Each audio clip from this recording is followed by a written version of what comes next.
Hey folks, how's it going? I'm Obscure Name Digit. Hope you're all well today. We have a review of Sally's Law. Let's roll up Sally's Gap.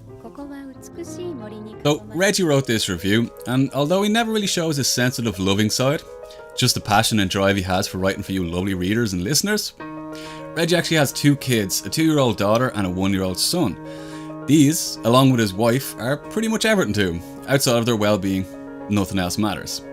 Makes sense, doesn't it? But what if Reggie got a big writing gig and had to move away, or took on a high-paid job that demanded 24-hour attention? Well, this is the crux of Sally's Law. Right, you're probably wondering now, what is the actual gameplay like? Well, it's a fresh-faced puzzler with an amazing story spread over 5 chapters, with over 5 levels in each. The characters in the game are naturally Mum, Dad, and Sally. One of Sally's parents passes away, which causes difficulties and distance within the household. This leads to Sally going to the big city to live out her dreams. However, the story doesn't really start until she has to make the journey back home. The rest of the story is out of bounds in this review, as it's too touching to spoil. I love you all too much to do that. This moving story is dished out via a Japanese narrator with English text plastered to the background of the levels you play through, which beautifully adds to the game's metaphorical meaning. There are 2 ways to play, either single player or co-op. So in single player, it requires you to play through the same level twice, once as Sally, whom auto-rolls and requires the player only to jump, and the parent who has directional control but no jump ability. So the idea is that Sally traverses the level and the parents remove the obstacles in the way to protect her. Heartstring successfully pulled. Co-op mode. That's actually a single playthrough, one player being Sally and the other being the parent, working together to complete levels. Also, one little change, Sally has directional control throughout. All this is presented in a cute, clear and crisp rustic art style, which reminds me of a children's book.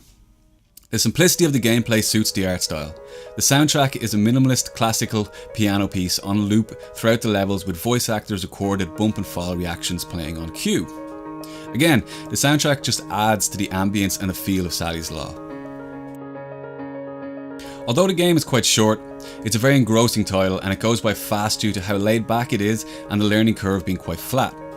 While I think that bloating the story any more than necessary would ruin it, some challenge levels for co-op would have been a brilliant addition.